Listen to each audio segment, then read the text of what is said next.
what it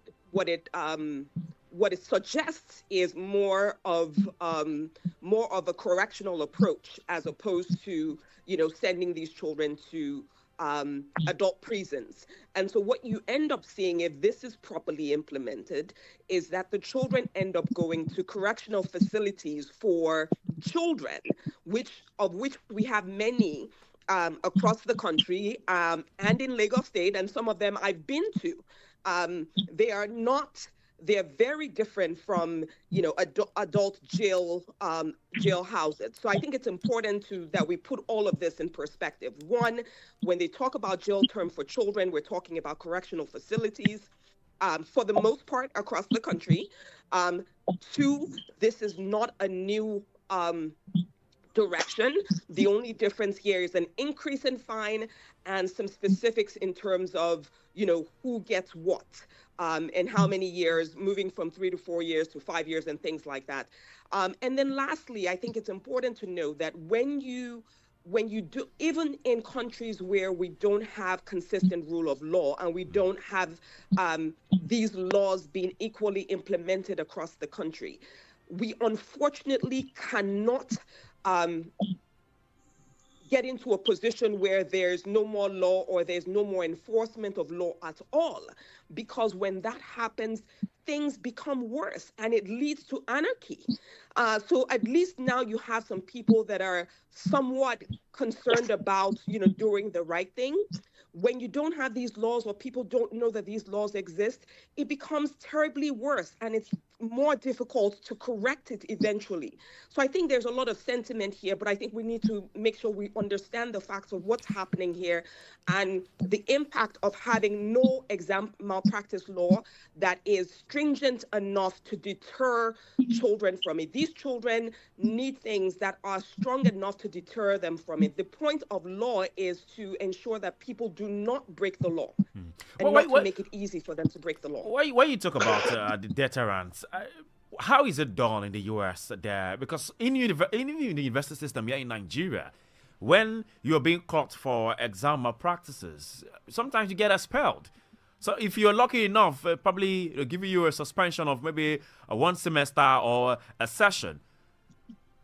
So when you say the government, the federal government are not being fair enough in all of this, sending the children to the child correctional center, don't you think they are probably making it a deterrent to others who believe that, well, they don't need to read?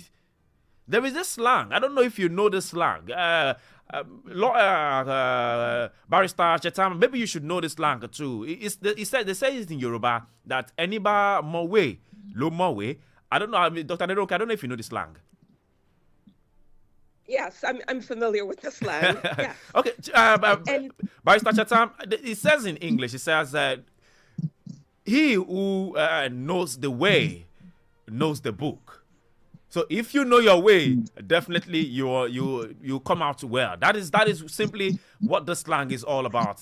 And we understand it. Let's not go deeper into what it means literally in terms of basically just corruption. If we have to dissect it, it's basically the corruption that you don't need to go burn the candle and stay all night reading and going through all of the pains of, studying hard. Now, all you need to do is just one or two things, and then these things are there, which you confirm, Dr. Neroka. Also, Barrister, I don't know if you want to agree with me that these things exist. But then, how then should the government now put appropriate measures to curb these things, if not these measures? Let me come to our Barrister there, Barrister Chetam. Now the point is this.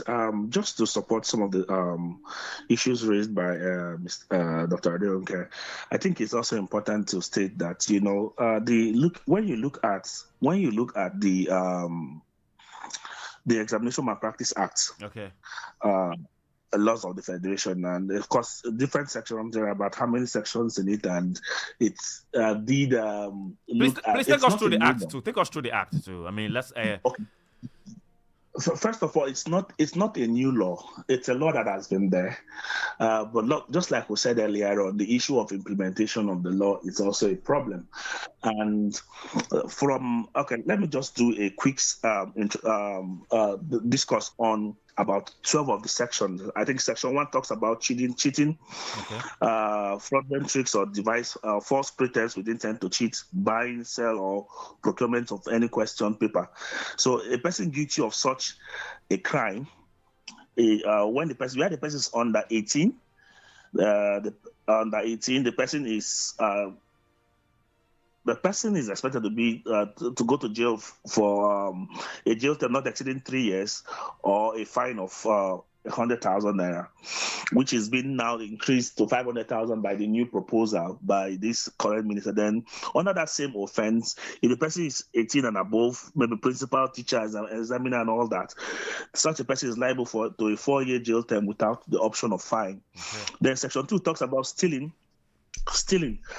appropriates or takes a question paper, an answer sheet, or script of other candidates, where you appropriate or take question paper or answer sheet of other candidates, you're liable to a conviction, to a fine of 100,000, or imprisonment not exceeding 3 years jail term.